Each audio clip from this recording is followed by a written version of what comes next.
You're listening to a Weeby Geeks Network podcast. The Dining at Disney podcast. The Dining at Disney podcast. Your ultimate source about the wonderful world of dining at the Disneyland and Walt Disney World resorts. If you are what you eat, then I only want to eat the good stuff. Kristen Hoetzel and Jay Brattain are your guides on this culinary adventure. We'll prepare and serve with flair a culinary cabaret. Join them as they discuss the latest food news, expert tips, recommendations, and trip planning advice related to Disney food and dining. From quick service to fine dining, you will discover all the best restaurants and food as they hungrily explore the Disney parks. It brings folks together from all walks of life. The Dining at Disney podcast. And now, your host, Kristen Hoetzel and Jay Brattain. Welcome to another episode of Dining at Disney podcast, your ultimate source for delicious discussion about dining at Disneyland and Disney World. I'm your host, Kristen. With me is Jay Brattain. Today, we're going to be discussing a lot of dining tips. This is going to be all about the D23 Expo, where to eat, what to do for food, considering the convention sits right behind Disney California Adventure. And I'm sure many people are going to go back and forth between the parks and the convention center. So we've got all that for you. There hasn't been a whole lot of news due to the fact that the convention is this coming weekend. Everybody's waiting to release all of their news for that. So we're going to put the appetizer, the entree, and the dessert all in one for a big main dish of D23 Expo dining tips. Before we do get into that, I would like to thank you for downloading the show on iTunes, streaming it from Stitcher, or watching this webcast live on YouTube. Be sure to like and subscribe to our feeds, and don't forget to share it with your friends. We would love that. One way that you can actually help support us is going to be by doing some online shopping. We've got some links for various things, including the Disney Store, Garden Grocer. You can also pick up one of the Dining at Disney ebook, the dining guides. Soon to come out is going to be the Epcot International Food and Wine Festival guide. So later this week, it will be out. Okay, so now on to the big meal for today, the D23 Expo dining options. Jay, let's start out there. All right, sounds good. Well, a lot of people will be traveling all across the country for the D23 Expo. Some people will be first-timers, and then, of course, you got the repeat guests. And I think that we have quite a few different options available. Some you may know about, some you probably won't. So that's why I figured I'd put together this comprehensive list of various dining options and tips that you can take advantage of while visiting Disneyland. Well, actually, you'll be in the Anaheim Convention Center, but you'll be in close proximity to Disneyland. So therefore, most of the focus will be on the dining options at Disneyland itself. Yeah, it's pretty much like a parking lot distance from Disneyland. I mean, it's right there. People, unless you've been, you have no idea how close it is.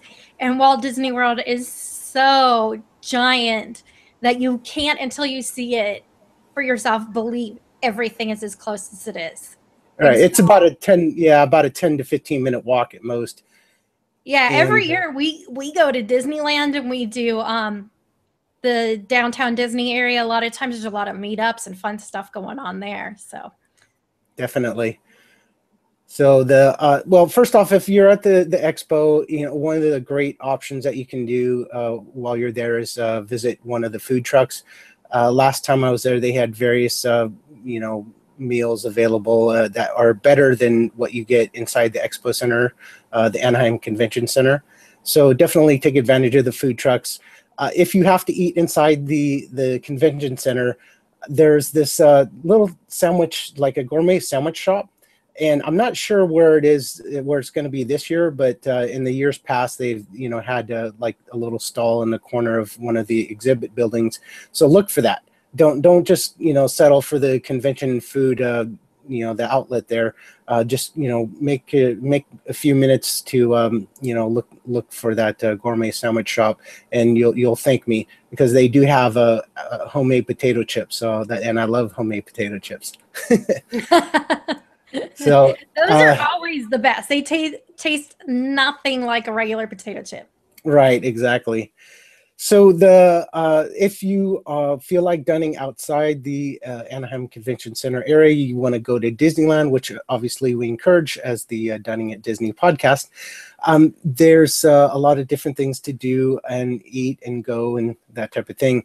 First off, unlike Walt Disney World, the quick service and counter service establishments around Disneyland are much more diverse and have a wider variety of food than your standard burgers and hot dogs. So, literally you can eat foods from around the world without having to leave, without having, to drive between parks, because you're just walking across the Esplanade and you'll be, between Disneyland and DCA. So it's everything's within close proximity. And if you love churros, this is the place for the churros. Now I have to bring this up to you because a friend of mine was asking, he's like, okay, what is the deal with churros? He's like, Disneyland, everybody's all about the churros, and then Disney World, nobody cares about the churros. So I'm going to let you give your thoughts on why you think churros are very popular at Disneyland. I'm not sure why it would be more popular at Disneyland versus Disney World.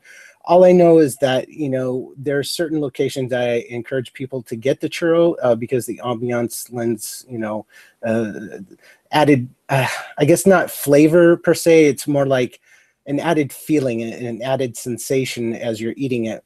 For example, Frontierland, when you're eating a churro in Frontierland, it's just something about that, sugary, crispy, cinnamony taste, and while you're in like this rustic old Western atmosphere, it just kind of all blends together so nicely. But, the churro themselves, they're really fresh and hot and crisp. There's always a line. So basically that guarantees you're getting a churro that's freshly made. It's not standing in a hot box or under a heat lamp or that type of thing. So maybe that's the reason why, because that they're freshly made. I don't know. I mean, you probably know better than I do, because I haven't been to Disney World for a long time. And to be honest, I don't recollect the churros over there. I don't even remember having one, to be honest. But, obviously you have. Okay, this is my theory behind why they're popular at Disneyland and not so much at Walt Disney World. It's location. Churros are a Mexican dish. Mm-hmm. And California, in Southern California, is just like, what, an hour and a half maybe from the border of Mexico? Yeah, well, Anaheim, probably about an hour and a half to 2 hours, depending on traffic. Yeah, see, that's like right next door, whereas what's around Florida is not a countries or islands that are big on churros. So I always say that's why it's the culture of Southern California that Walt Disney World doesn't have being in Florida. It's kind of like, if you're in the South, you're most likely a fan of like fried foods and some of those things because that's like the culture that you're in. So that would be my explanation for it. I see. Now, let me ask you a question that's not churros. How about corn dogs? Because, one thing that I had a friend from another podcast, the WDW Happy Place, a couple actually, they came out and visited Disneyland and they said, oh, we got to get the corn dog because we heard so much about it. And the guy ate it and he's like, oh man, this is really good. And I was like, oh, they don't have corn dogs at Disney World. But I'm just wondering, like, what is there like a juxtaposition, or do they even have corn dogs at Disney World? I didn't explore that. I don't even remember like where you can get a corn dog, but it's not a big thing over there either. I would say the two staples that are big at Walt Disney World are the Dole Whip and the turkey leg. Okay. Everybody's all about the turkey leg. I personally hate the turkey leg. It's just so crazy. But yeah, the turkey leg is like the Disney World thing. That and a Dole Whip. So. All right. Why the corn dog thing? I don't know. Well, what they advertise and tout is the fact that these are hand-dipped corn dogs. And I'm not sure if you know who Jonathan Gold is. I've heard the name before. Yeah, he's like a really famous food writer, food critic, food writer. He writes for a periodical. Well, lately, his most recent periodical that he writes for is the LA Weekly, and he's also written for other establishments around the in the media world and things like that. Regardless, one thing that he proclaimed was that he said that this was the best corn dog he's ever had, and that is at any fair, any county fair, any place he's eaten around the country. So that's pretty big praise for somebody. Which place did he get the corn dog from? The cart on Main Street. Okay. Now, see, here's the thing. Some people say, this is sort of a bonus tip here. Some people say that the corn dog at the Corn Dog Castle in DCA and the corn dog at on Main Street from the Little Red Wagon they're the same, right? But I've had them both, and honestly, I'd like the one from the wagon on Main Street. It just, there's something different. I don't know if they cook it at a slightly different temperature, but it seems like the one at the Corn Dog Castle is slightly overcooked, and it's a little drier. The cornbread kind of covering or whatever, it seems not as moist as the one that you get on Main Street. So, the Corn Dog Castle does have the added bonus of they do have a spicy sausage and a cheese stick that's corn battered as well. And those are okay, but I like the cheese. The corn dog, yeah, right. Well, I've had the cheese and I've done the sausage, but I figure it's a corn dog. Right. I like to lean towards the things that are unique that I can't get at home. Like, I can go and get a corn dog somewhere. I can get a hot dog somewhere. I can get a cheeseburger or chicken tenders. So those kinds of things I typically don't order when I'm out. And often when I'm in California, I'm all about, okay, where all the different Mexican restaurants. Right. So I kind of like to go towards what the place is known for. And then from there, I can, kind of fill in. Like, I always have to do something with the sourdough bread. Right. So, things like that. So let me ask you a question. I mean, have you had the corn dog at Corn Dog Castle versus the corn dog from the wagon on Main Street? I haven't. I have done the cheese and I've done the sausage. Okay.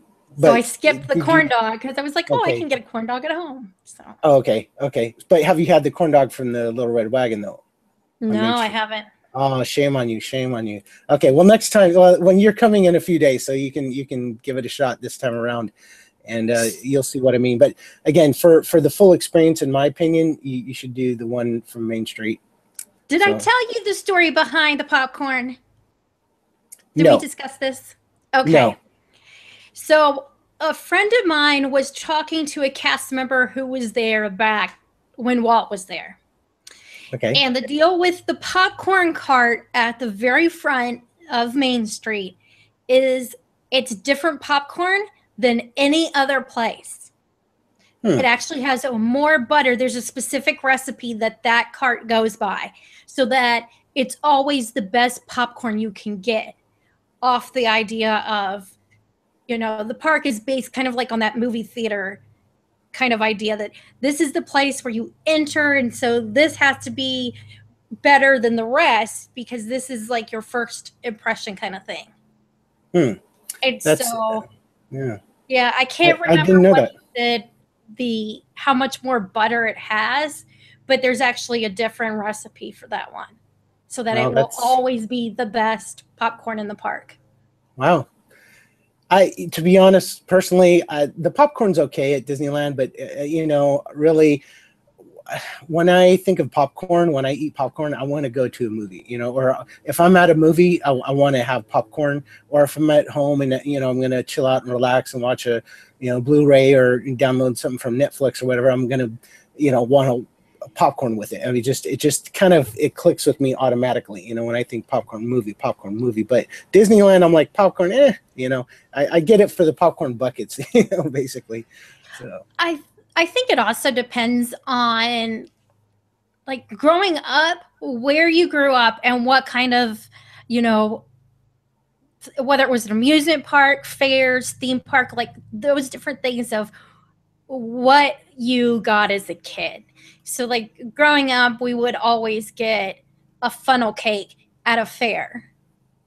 And so when I go to a fair, I have to have a funnel cake. Now, when I go to Disney, I don't have to have a funnel cake.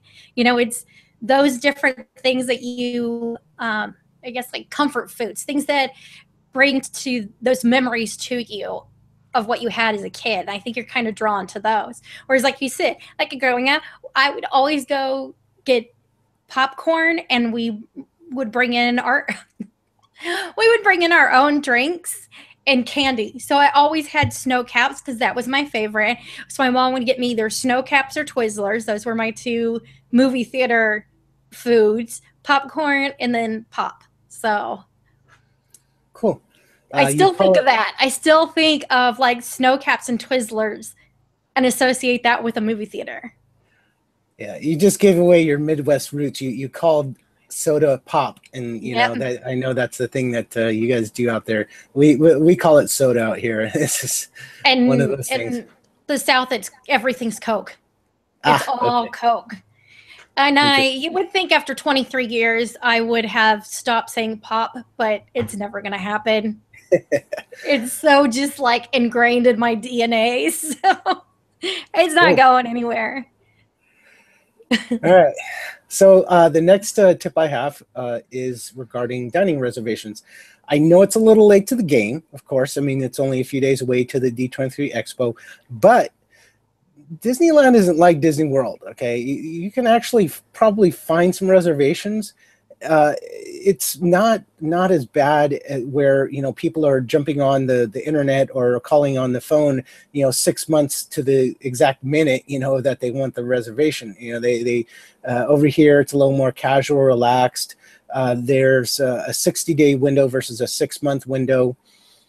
Because there's a lot of local residents that attend the park, then, you know, we have that California mentality. It's like, it's cool, dude, you know, whatever, man. It's all good. We'll go to something else, man. It's all good, you know, but I know there at Disney World, it's just like, no, got to do it here, this time, that time. Then we got to schedule here and this there. And it's just like, okay. I think my first trip is the only one where I actually booked reservations ahead of time. Mm-hmm. And I got there, and then, of course, after that, realized you can pretty much walk up anywhere. And so unless I have my heart set on, like, I have to eat this. This is my must try this trip. And last time I did that, and like the day before, Taylor and I made reservations, and that was that. We're like, oh, okay, what's available? I was like, what do you want? We're like, okay, this is what we want. Because you can walk up. That is, like you said, it's a different mentality of, like, I can just eat wherever I want last minute instead of every single second of my trip has to be planned out. Right. Which Disney World, it's getting worse and worse about that with like the Fast Pass Plus and all of that stuff now. I'm like, I've gotten to that point where I don't like to plan my trip to every detail. Right, so exactly. Yeah. Well, for those who are interested, though, and they do want to make sure they get a particular time or whatever and want to, you know, maybe get reservations just to be sure, there's the link to the Disneyland website, which we'll put in the show notes. Or you can call their dining reservations number, which is 714-781-DINE. I believe it's 3463, if I remember correctly. I don't know. I have it on speed dial, so I don't remember the number. But I do too. Yeah. So, but regardless, you know, if you are, you know, going to Disneyland and you forget to make reservations, don't stress. As you pointed out there, you know, you can walk up and ask, you know, hey, do you have any open seating? And they'll say, oh yeah, we do. Or you may have to wait a little bit, but you never really have to wait that long, even when it's busy. You know, maybe an hour or something like that. You know, just check. I mean, you know, just you never know. People do cancel reservations, or, you know, something happens and they'll have open seating available.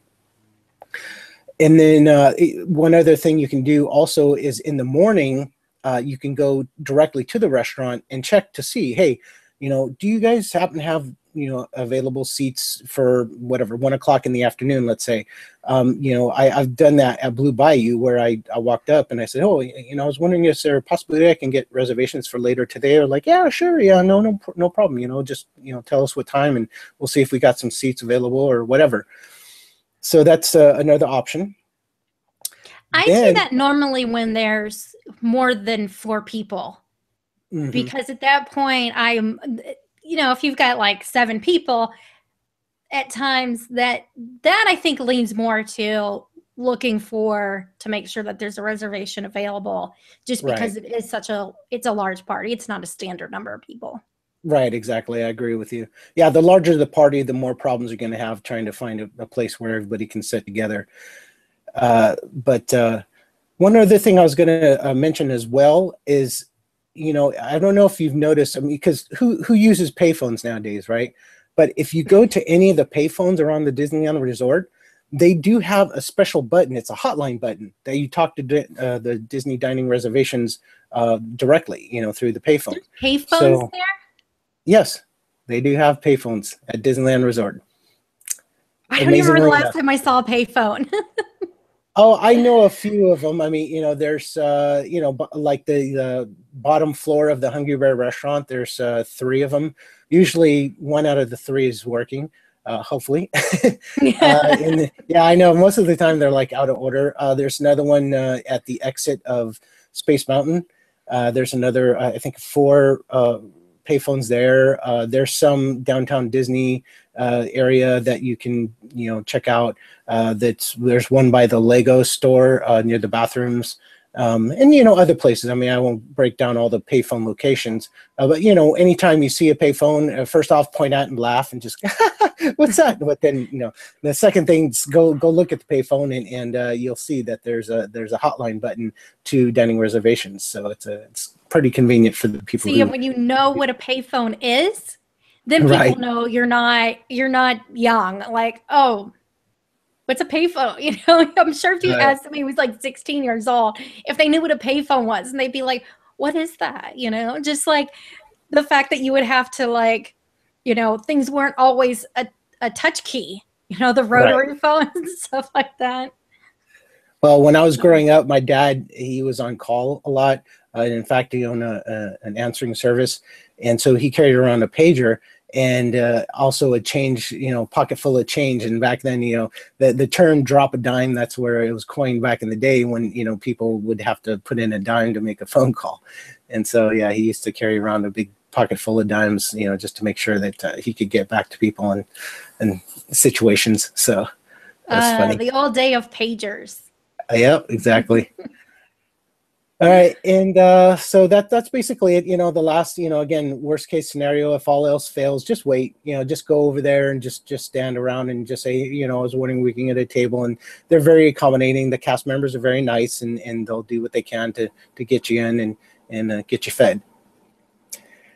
All right, the other tip I have is regarding the fact that there are 2 parks and they're both in walking distance within each other.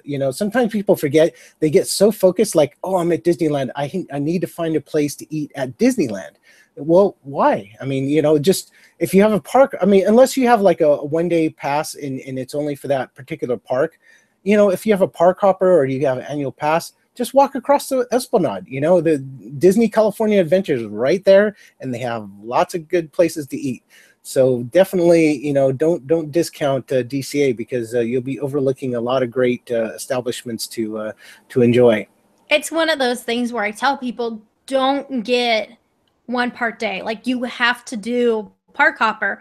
Otherwise, you're going to get there and you're going to look and go, yeah, why didn't I do the park hopper? I can just walk. It's like a 1-minute walk from one gate to the next gate. And every time I go back and forth. I think I've gone back and forth like 3 or 4 times, where, I'll go in for like an hour and a half into California, then go to Disneyland, and then go back like, oh, you know what? I think I want a beer. So go walk over there, have a beer, ride a ride, then go over, I'll ride another ride back at Disneyland. So it's one of those things that it makes it so convenient. And I think DCA has some pretty good food over there too. So what's your favorite like counter service or quick service place at DCA? Oh, wow. Because I mentioned a few so people can It's check hard them out. between like doing, I think if I'm looking for just a snack, like something I want to share with somebody, Cozy Cone is where I would go. I mentioned but that. if I'm looking to actually have a meal, Pacific Wharf, because that way somebody can go, I want Chinese, I want Mexican, I want, you know, a salad and a sourdough bowl. And that way everybody can kind of do whatever they want. So it's between those two. Okay.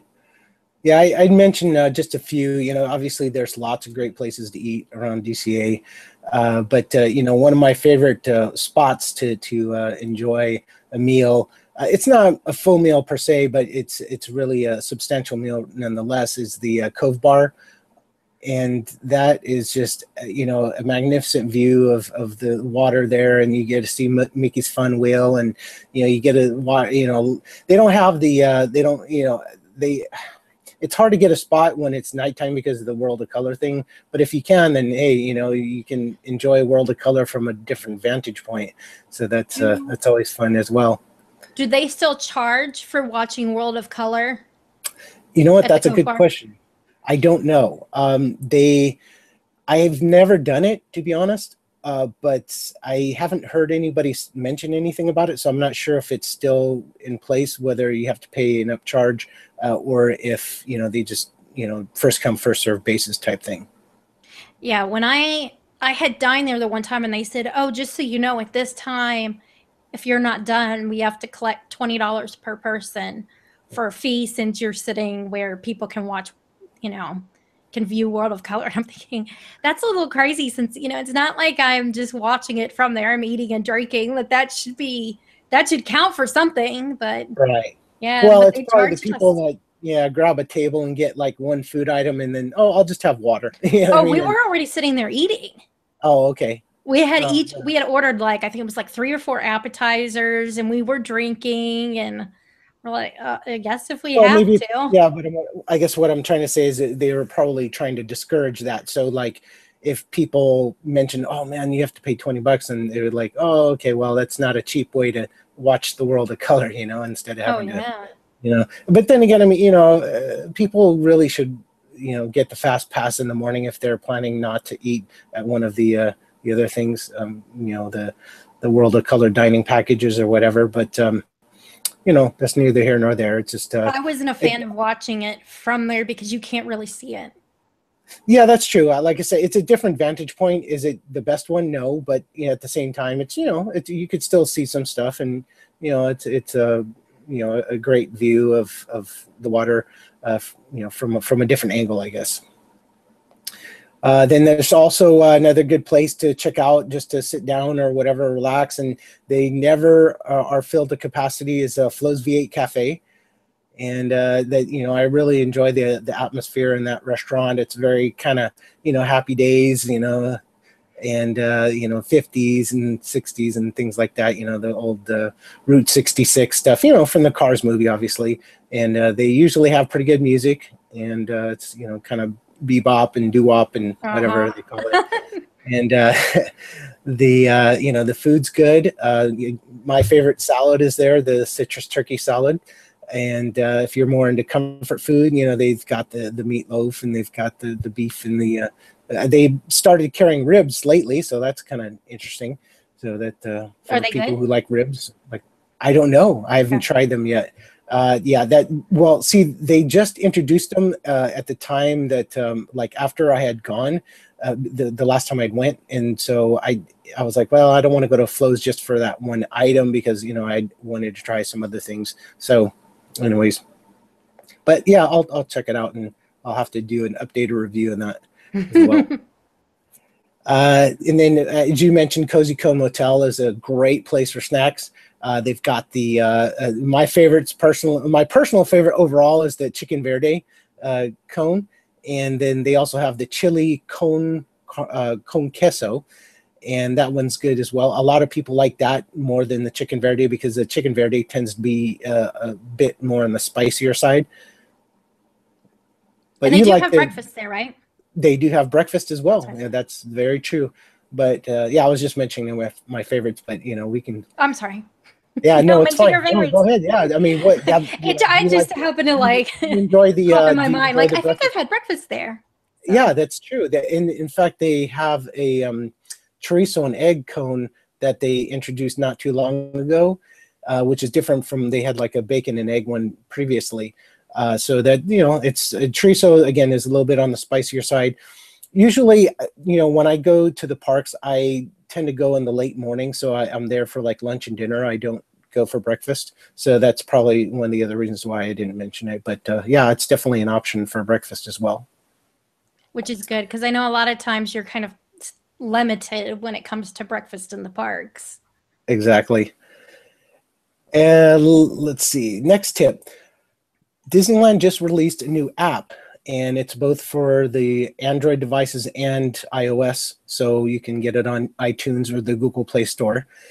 And this new app is really well done. It's like a map of the entire park, and the entire resort, I should say.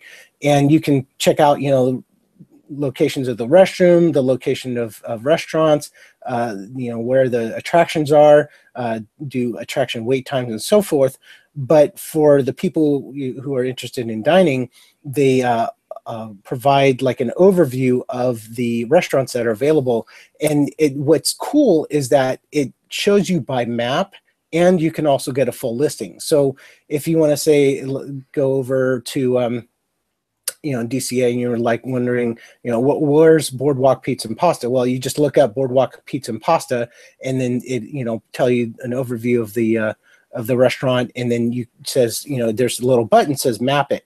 And so you click on the map, and then it'll show you exactly where it's at. And then it also provides directions. So, if you're walking around and you're like, oh man, I don't know where I'm going, and you don't have a map on you or whatever, then, that's a good, handy thing to have for sure. Can you make reservations from it? No. Okay. So that's the limitation. It's there's two things that are shortcomings of the app. Number one is you can't make reservations on the app. And number two, they do not provide a full menu.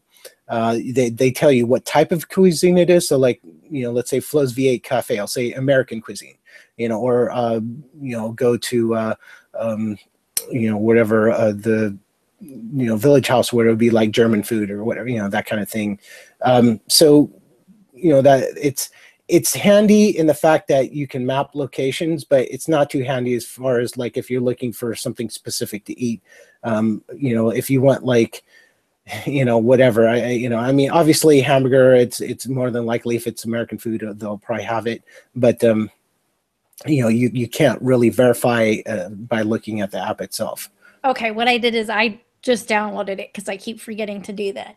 So yeah. I can kind of show for those who are watching and not just listening a little bit of the app, but when it pops up, and it is slightly different from the Walt Disney World app, is you can automatically see by the park, every attraction pops up with its wait time.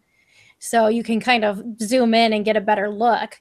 Also at the top of this, get it to, you have attractions, characters, and then dining. You scroll at the top, which is also different than the Disney World app, because on Disney World, it comes at the side. You can see them instead of being at the top. But it'll tell you, let's click on one. Let's go with the Golden Horseshoe. Oh, nope, that's a pop-up. That's a different one. Why did pop-up is, here we go, Bengal Barbecue. So we've got quick service, little picture. Let's see, it has open till price range. Now see, this is nice on here too, is if it has an annual pass discount, you tap on it and it pops up the percentages. So yeah, that's cool. Yeah, it is. I'm really glad that they released that app. It's very handy. Again, it's, there are certain limitations, but, definitely it's worthwhile getting. It's free. I mean, like you can't beat free. Oh, yeah. So I'm just glad you guys finally got an app. I know it's been a long time coming, that's for sure. But, they did a good job. I've the people I've spoken with regarding this app have all said nothing but positive things about it. And again, I agree. I concur that it is a great app, and I'm glad that they have it. The only thing I'm concerned about is that like my data coverage in Disneyland isn't the greatest. So it's like if I'm going to be in a certain location, it may not know where I'm at, because I'm not pulling down and they don't have Wi-Fi, right? They do not have Wi-Fi. That's another thing I wish they would implement at Disneyland, but hopefully it'll be sometime soon. Now, if you touch on Find a Table, it will open up in, whether it's Google Chrome, Safari, whatever you're using, the Disneyland website for that particular restaurant. So that's Carnation Cafe. So you could hit Find a Table from that. So you can't do it from the app per se, but it gives you the ability to go directly to the Disneyland website. So hopefully they will eventually change that to where it does it from the app, but at least you can click it from there. That's true. Yeah, it would be much more convenient if they incorporated it directly in the app. But again, it's not perfect. But they'll do. I'm sure that they'll make improvements over time. And for the first time, for the first iteration, I think they've done an outstanding job. Oh yeah, I agree, and I'm sure part of it is different. They have different guests at both parks, and so I think they're going to see what the pass holders want and how they're using it, and go from there. Of like, okay, this is what pass holders are telling us they want from this app that they're not getting. So, but at least it gives people that kind of a basic idea of the restaurants and stuff with the app. That is cool. Exactly. All right. So next thing I want to bring up is regarding the dining packages for World of Color and Fantasmic. If you're coming out to Disneyland, why not catch a show while you're here, right? The best two shows at the resorts are World of Color and Fantasmic. My personal favorite is Fantasmic. But regardless, I mean, both are outstanding, and World of Color just got redone, so you can watch Neil Patrick Harris do his little narration and little kind of it's almost like an Oscars award show type thing of a narration of Walt's life through his cartoons in Disneyland and stuff like that. It's really cool. If you haven't seen it yet, then definitely you should check it out. But again, you can either get the fast passes at the distribution centers in the morning, but the other option, and for a better viewing experience, you can check out the dining packages. World of Color, currently they have it at Ariel's Grotto, Carthay Circle Restaurant, and Wine Country Trattoria. And they used to have one, like they called it a picnic package, and that was over at Sonoma Terrace. Unfortunately, they don't have that option available anymore. So, yeah, I guess a lot of people were complaining because they said, well, the ones at Sonoma Terrace, the viewing area for Sonoma Terrace were not good. They were like, well, they said, honestly, like the fast passes that you get for free are probably better viewing locations than the ones you get at, from Sonoma Terrace. So that's interesting. I went to the Wine Country Trattoria one recently, and that it's good. They have like a little 3-course meal. You get like super salad, and then your main entree, and then dessert. And the dessert itself is it's decent. The soup and the salad, I mean, they're good as well. I mean, I'm going to be writing up a full comprehensive review, so I won't give away too much here. But overall, I give it a thumbs up. It's not as good as Carthay Circle Restaurant, but it's okay. It's good good Italian food. Do they still offer those like picnic? No, they do meals? Not for World of Color. But do they offer them at all? No, they do not. The only thing they offer at Sonoma Terrace, in fact, I was there recently, and I like it because the Sonoma Terrace, they basically turned it into like this beer garden. Like a pseudo beer garden place, and they have a wide variety of beers available in bottle. They don't have anything on tap, but they do offer either a cheese plate or a charcuterie plate. Okay. And those are actually pretty good. The cheese plate was a bit overpriced in my opinion. If anything, I would say the charcuterie plate is a better value, and I enjoyed that better than the cheese. But regardless, both are decent, and they pair really well with some of the beers that they have at that establishment. It's similar to the terrace there. You know what I'm talking about, the terrace. The tasting terrace up above. Right, exactly. Alfredo's, right? Alfresco Alfresco, terrace. that's it. Right. Like something along that line. Right, exactly. But the only thing is the Alfresco terrace has better food, because they have the little appetizers with, the one with the shrimp and stuff. I really like that a lot. This one, at the Sonoma Terrace, they only have like the prepackaged cheese plate and prepackaged charcuterie plate. So let's see here. Okay, and then Ariel's Grotto is great, especially if you have kids. Carthay Circle Restaurant, the best of the three, in my opinion. They have, stellar food. The ambiance is great. I mean, it's very classy. It's a classy atmosphere, but you can be very casual with your dress and casual with, your demeanor and everything like that.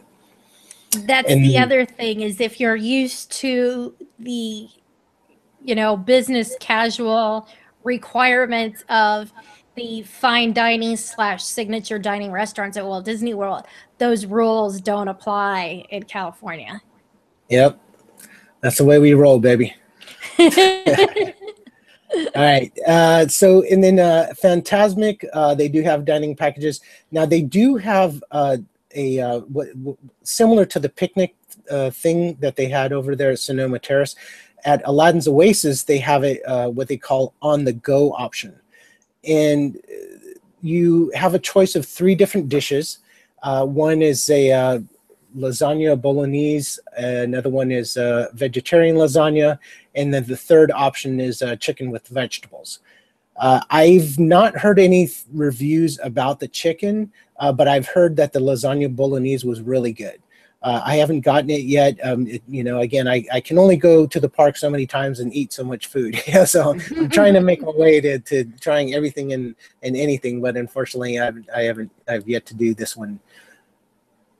It's impossible to try every single thing at every single restaurant ever, because you're only one person and there's way too many restaurants to try and do that.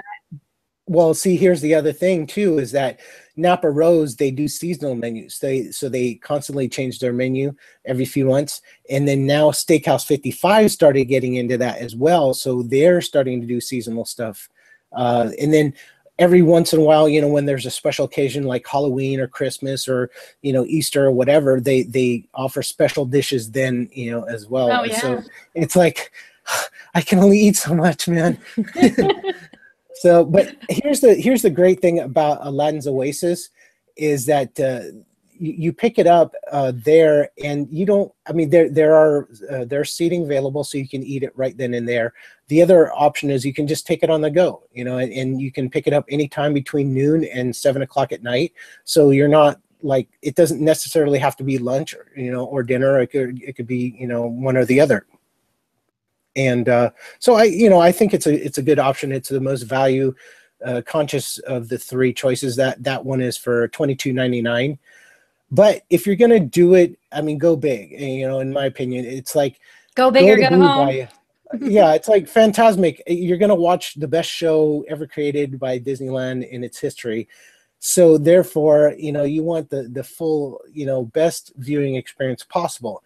And the best viewing experience possible is the Blue Bayou. Not only is the atmosphere the best, one of the best atmospheres of any of the restaurants at the Disneyland Resort, the food is also really great as well. Plus, they do give you what they call I'm using air quotes here, a special gift, which basically is a seat cushion. So it's nice, because the thing about viewing at Fantasmic is that you have to sit on the concrete. So that seat cushion definitely comes in handy. Of Yes, course, because unlike Walt Disney World, there is not stadium seating. It's the first time I saw Fantasmic was the night that they released the dragon. Wow. And it was awful being a short person because everybody's standing watching it. And luckily there was a very nice guy that was standing in front of me, and he was like 6'4", and he said to me, he was like, "You can stand in front of me and watch it." It's like, That's thank you. Because I think, just barely taller than 5 foot. Yeah. Yeah, I thought he they're was like going to offer to put you on his shoulders. That would have been weird, huh? I tried to convince Alton to do that. I'm like, come on, put me on your shoulders. All these adults can put their kids on their shoulders. I'm like, come on. I'm like the size of a 12-year-old. There you go. So last thing, no, that's actually not the last thing. The next thing I should say, another option is for dining is Downtown Disney Anaheim. And this place is really interesting. They have a lot of different restaurants that are owned by the Patina Group. Not all of them are owned by the Patina Group, but the Patina Group, if you know about them, they're a pretty big restaurant group, and they're known for their higher end restaurants. And the best restaurant in Downtown Disney by far, in my opinion, is Hoetzel Restaurant. And it's like a Mediterranean fusion cuisine, kind of on the upscale side, but they rotate their dishes a lot. The chefs really do a great job of preparing them. And there's 2 different floors. The bottom floor, there's not much seating. And honestly, if you can avoid sitting at the bottom floor, I would say, yeah, just go upstairs, because it's, number one, it's more spacious. They have a full bar upstairs. Number 2, they also have balcony seating. So especially this time of year in summer, sitting outside in the balcony is awesome, because it drops down to whatever 70s and stuff like that during the evening time. So it's comfortable, and you get to people watch. You get to see Downtown Disney at night, which is cool because they got all kinds of lighting and the music in the background. They've got live bands going on, and so it's cool. It's a great atmosphere and great food. They also own what is the name of the Italian restaurant? I'm drawing a blank all of a sudden. Naples, right? Isn't that the name of it? Naples Naples Ristorante, and then what was the other one called? The Naples Napolini. Napolino, Napolini or something like that, right? Which now is basically like this little quick servicing. Mm-hmm. Yeah, for Walt Disney World, they own the restaurants that are in the Italy Pavilion of Epcot. Interesting. Yeah, I did not know that. It's one of those things that if you like Via Napoli, then Naples is pretty much the same kind of restaurant, just different environment, but they have very similar menus. Yeah, it's good stuff. And then another place I like to go, or at least I like to introduce to people who are from Walt Disney World, is Tortilla Joe's. And I know that you had mentioned earlier that when you come to California, you like to eat Mexican food because we're in close proximity. So it's probably a little more authentic than what you get out to, in Florida. So have you eaten at Tortilla Joe's yet? Yes, I have. And they have awesome guacamole. Yes. The appetizer, because it's made at the table. Right. Exactly. I was there a little while back, and I did like a little video shot, because that's another restaurant I yet to write up the review, and I'm going to insert that video into the review. But I filmed shot a video of the woman making the guacamole right in front of me with the fresh avocados and chopping it up, and adding the onions and the cilantro and the all the other ingredients, and it's really cool. I love dinner theater. And so, that's like, dinner theater at its finest, because it's right in front of you at your table. You don't have to, watch from a distance.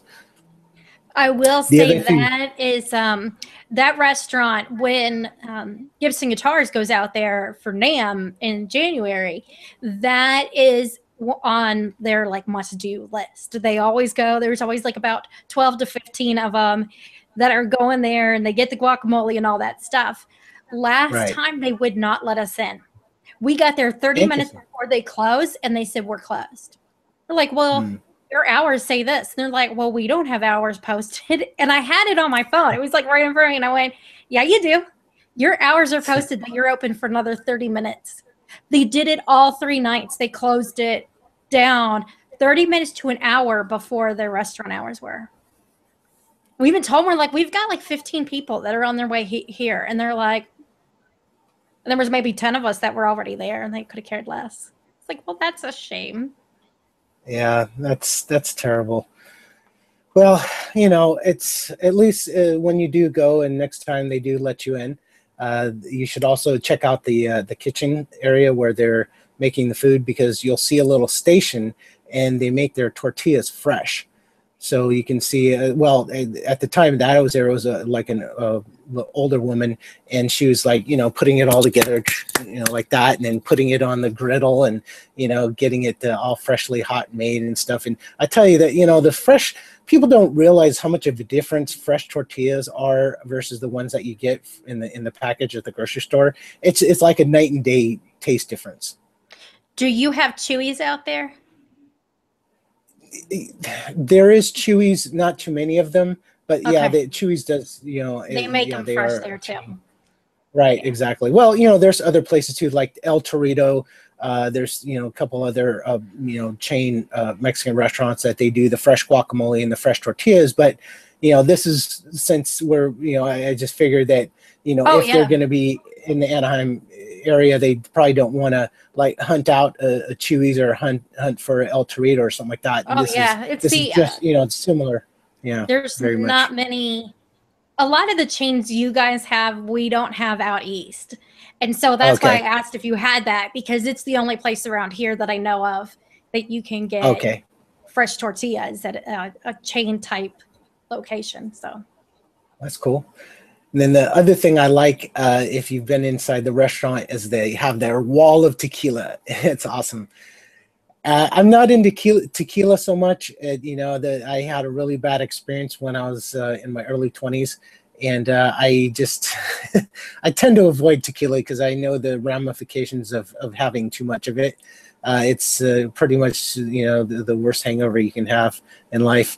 So, yeah, I tend to avoid tequila, but for the most part. But for people who like it, or, you know, just want to sample a little something or have a margarita or whatever, then they do have a very impressive display of tequilas available. It's not only tequilas, they also have the other mezcal and some, you know, some other various Mexican liquors and things like that. So, yeah, it's fun. It's a fun place for sure, especially at night. You know, they have their open bar area in the back, and so you can kind of sit on the patio and just kind of chill out, relax, and you know, it's a big party, big fiesta. So it's easy for them to pull those tables together out there too for larger parties. Exactly. My other place that I have to mention, it's one of my favorites, and it's Ralph Brennan's Jazz Kitchen.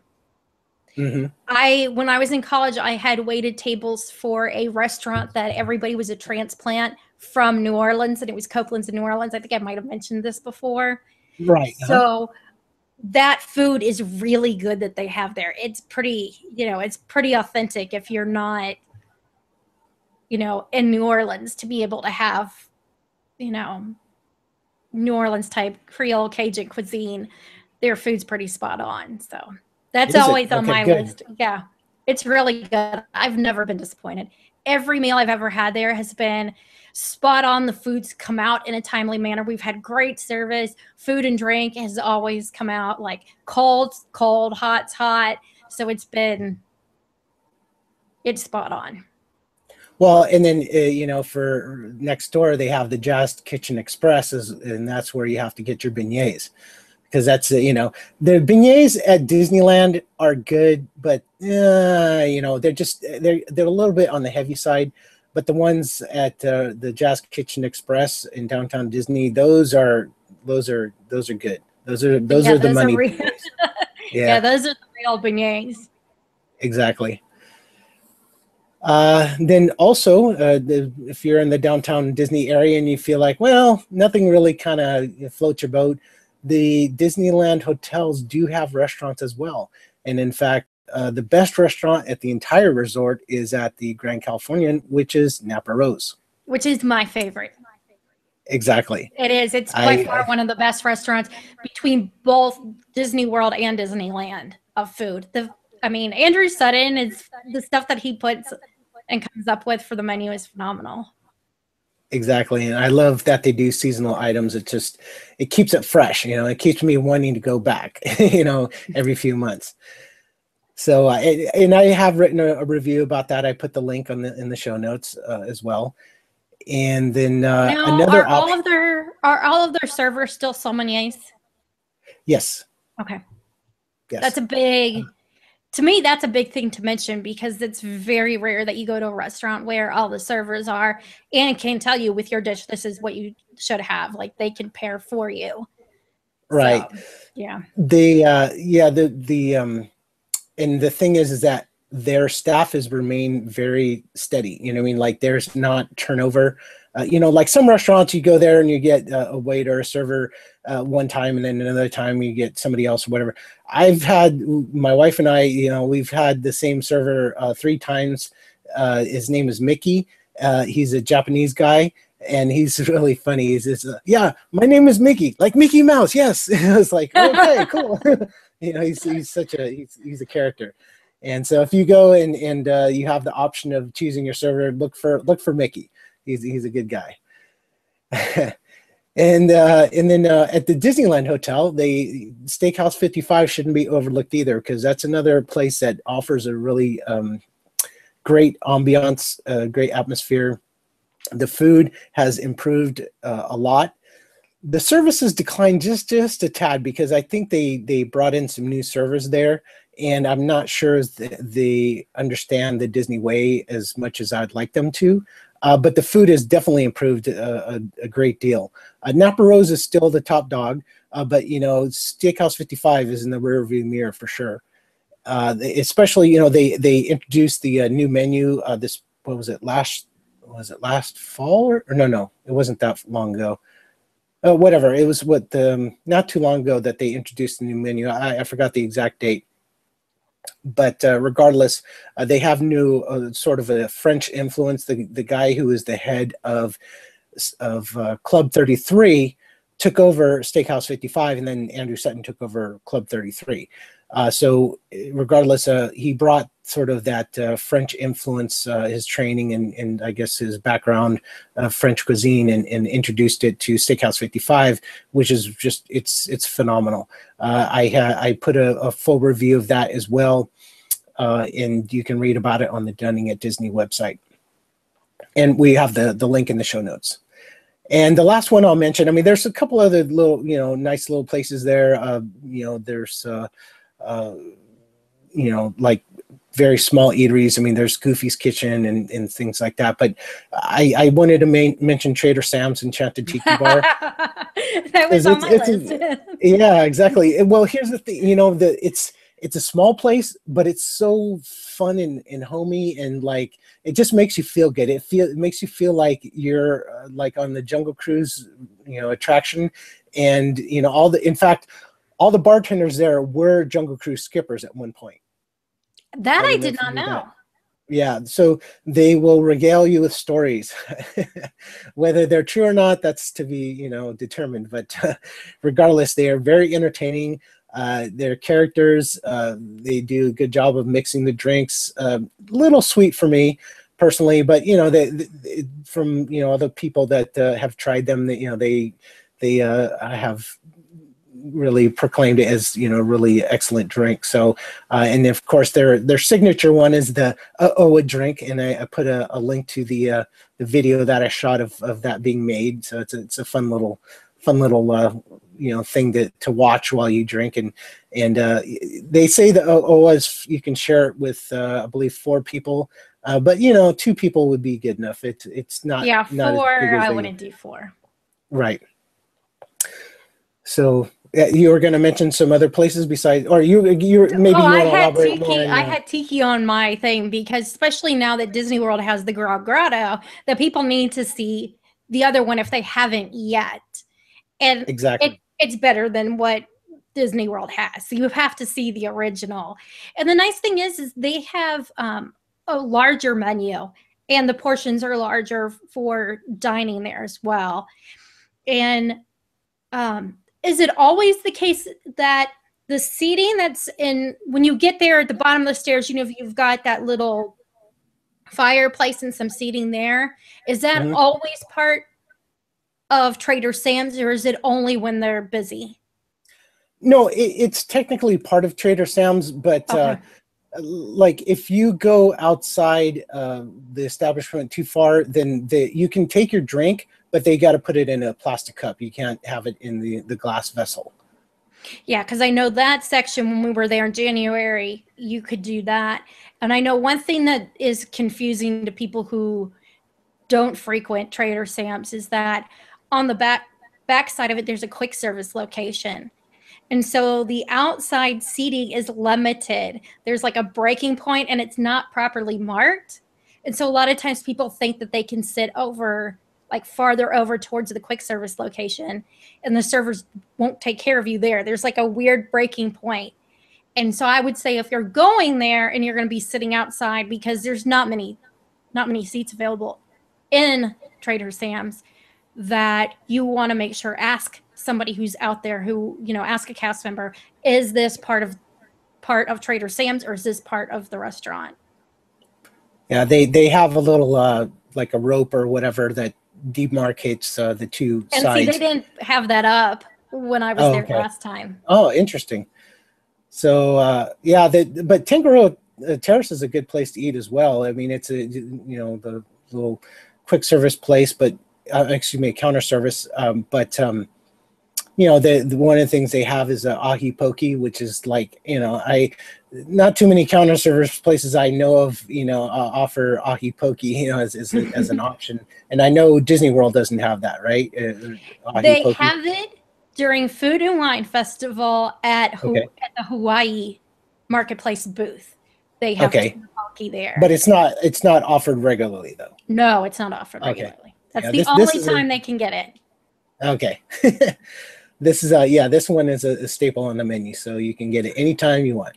You know what? I think it is on the Trader Sam's menu. Not that I'm thinking. Oh, is it? Okay. Oh, that's true. Yeah, but the Trader Sam's isn't the Grog Grotto isn't not a counter service, so that's a bar. No. Yeah, it's just a bar. So that's I was just kind of mentioning it was like counter service. So like, you know, even if you have kids or whatever, you can get it.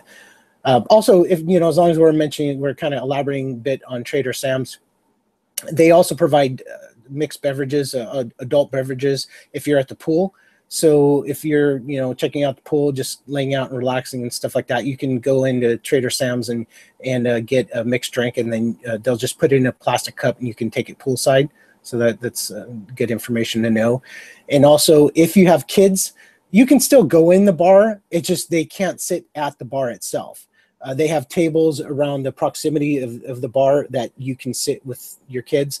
But yeah, it's you know, it's, I wouldn't say it's like a family friendly, but I think that kids will find it really neat, you know, because there's a lot of different little knickknacks and artifacts and things like that they can look at. And, you know, they have, whenever somebody orders a special drink, you know, they have sort of like these animatronic things going off in the background, you know, like the shipwreck and the little volcano and things like that. So it's fun. Is there a time in which kids can no longer be in the bar? I believe 8 p.m. is the cutoff time. That's what I thought. I'm pretty sure. Yeah. I don't know for sure. I don't have kids. I haven't brought, you know, my younger nieces or nephews or anything like that. But yeah, I'm not positive about the cutoff time, but my understanding, I believe, is 8 o'clock. Yeah, it's either 8 or 9, and Walt Disney World has the same thing. The only difference is the state of Florida doesn't have a policy against children sitting at a bar, which that's definitely something to note, that if you are bringing your kids, they cannot sit up at a bar. Right. Last thing. Now, this is the last thing, and this is something, you know, obviously we're the Dining at Disney podcast, so we don't necessarily, you know, endorse eating outside the parks, but if you happen to not, be outside the area and you're like, well, I don't want to go into Disneyland Resort, I don't want to walk the 10 minutes that it takes. I just want to drive to some other location around. There's across the way, they have the Anaheim Garden Walk. And it's kind of, they don't classify it as a mall per se. I sort of designate it as a pseudo mall. But they do have a lot of chain restaurants there on the higher end. One of them is Roy's Hawaiian Fusion Cuisine. They have McCormick and Schmidt's Seafood. They have California Pizza Kitchen, Cheesecake Factory, Bubba Gump Shrimp Company. They have P.F. Chang. So, that type of thing. So if you're used to it and you're like, well, I want to know something that I know, I don't want to go outside the box. I just kind of want to stick to, a place that I've been to where, that it's in my city or whatever, then you can definitely go to the Anaheim Garden Walk. And that's just across the street as well. So it's within walking distance. And, I would say, that's not really, if you're going to go outside Disneyland Resort, then, go ahead and do that. But I would recommend another place, and it's called the Anaheim Packing District. And this one is not within walking distance unless you're a power walker or whatever, because it's 2.5 miles. Yeah, And that's a little far. Right. And especially if you're walking around the expo all day, your legs are going to be hurting. So you just figure take a, taxi or Uber, or if you have your own rental car, that kind of thing, then you should definitely think about checking out the Anaheim Packing District. Have you heard about the Anaheim Packing District before, Kristen? I have not. Okay. So I'm interested in this. This is something Okay, new. Cool. Well, it's sort of like almost like a farmer's market / restaurant. I'm trying to think. Like it's almost like a restaurant incubator. You know what I mean? You got all these little eating establishments in there, but they're very tiny. I mean, they're like kind of the size of quick service, not too much seating, but they have great food. And they specialize in this new movement. Well, it's not new per se anymore, but sort of the newer movement of farm to table, where they get their locally sourced products, whether it be meat or vegetables or fruit or whatever, and they prepare everything in house and get it to. It sounds similar to I think it's called East End Market in Orlando. They've got a place like that where it's all very small locations. You kind of walk up and get in. There's not really any seating. It's might have 3 or 4 kind of little benches to sit, like a little bar stool. Right. So it sounds very similar to that. Right. They do have, so inside at the restaurants themselves, they may only have 2 or 3 tables, but they, they have outdoor seating and, just around the whole, I guess it's for lack of a better word, it's sort of like a mall space. It's a 2-story little building, and they can, they have benches and things like that around. Some of the eateries, though, do have a lot of tables. It just depends on which one you go to. But the one that I recommend, highly recommend, in fact, is a place called The Croft. It's Kroft. And this place, it's bad for you, but it tastes so good. And because their specialty is poutine. And not only poutine, but also porchetta. So you know what poutine is, obviously, right? Yes, I do. Okay. So, for the people who don't know what poutine is, it's basically French fries with gravy, cheese curds, and usually kind of a meat, a pork, pulled pork, or, something else. And traditionally it's, I think it's pork, but, they've got a variety of different poutine flavors there, and which makes them unique. And you should check out the menu. I put a link to the show notes to that as well. And then also the porchetta. The porchetta is like this big, long pork roast that they kind of it's like a pork slab, and then they put all these herbs and spices and stuff like that. Then they roll it up. And so you got the fat of the pork kind of cooking together and with all the herbs and spices. And then it's cooked for a long time. It's low and slow.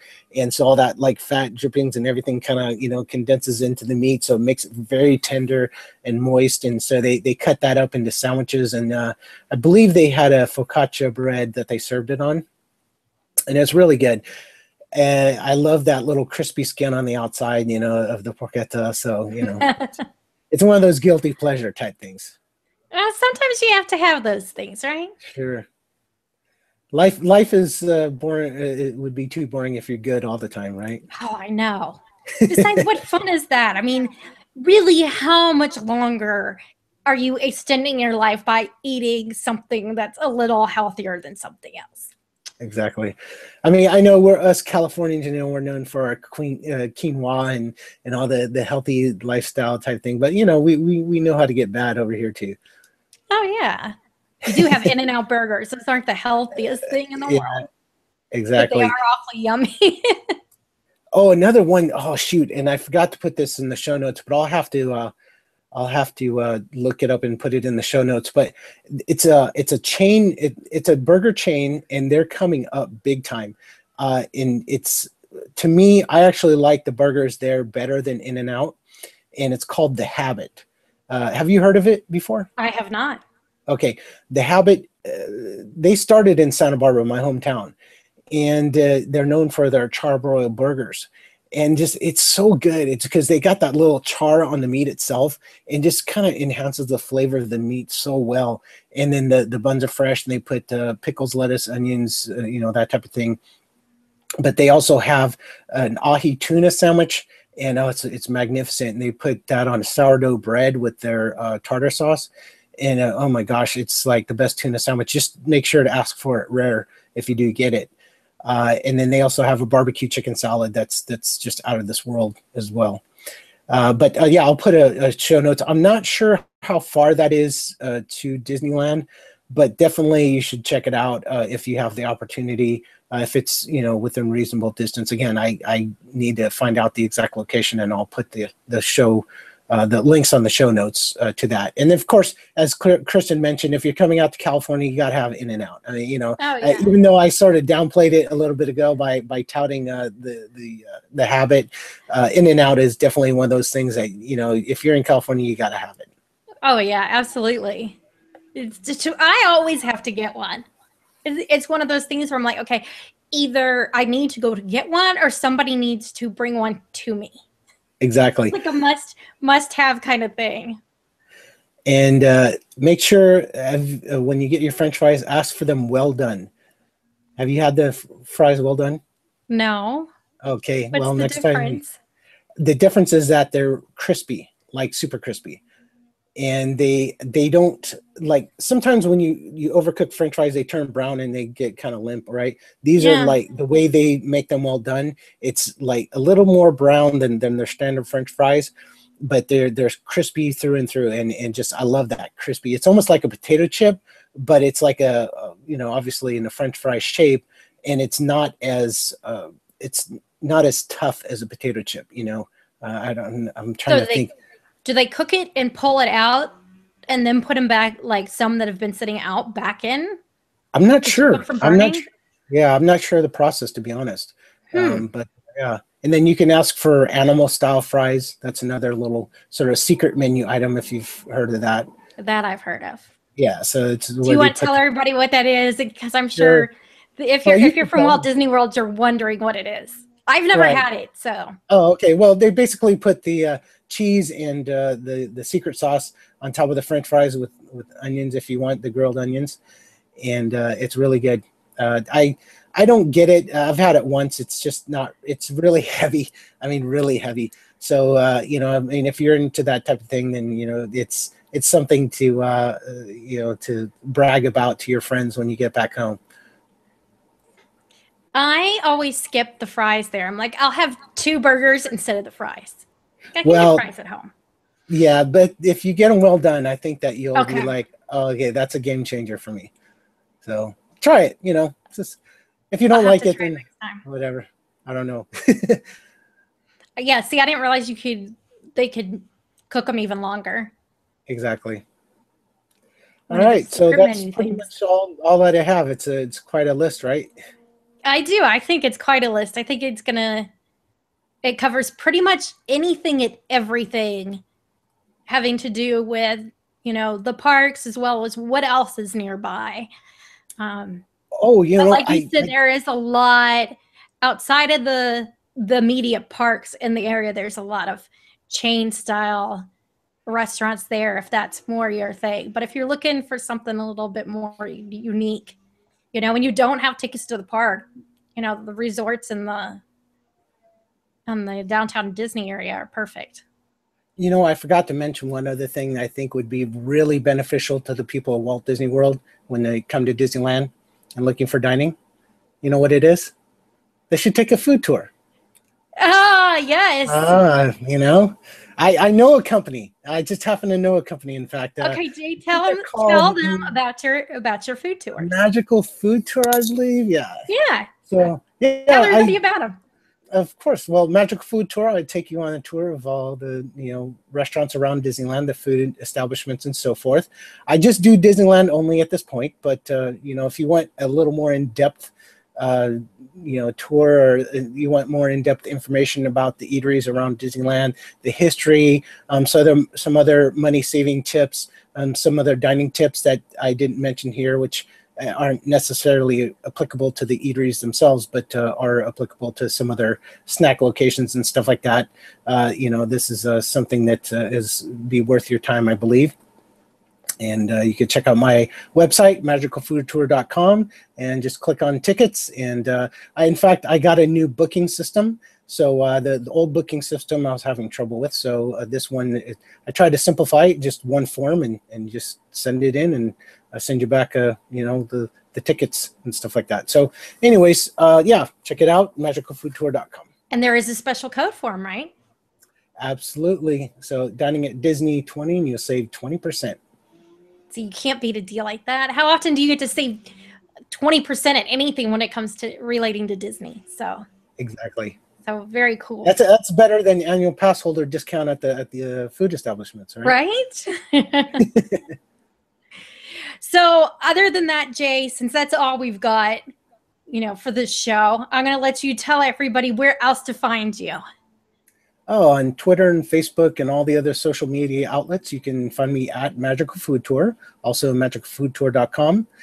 If you want to know, like, information about Disneyland Resort itself, just the whole thing, you know, shebang of what's going on at Disneyland, you can hear the Diz Geek podcast, and I'm there with my buddies Daniel and Chris and Tommy, and we talk nothing but Disneyland.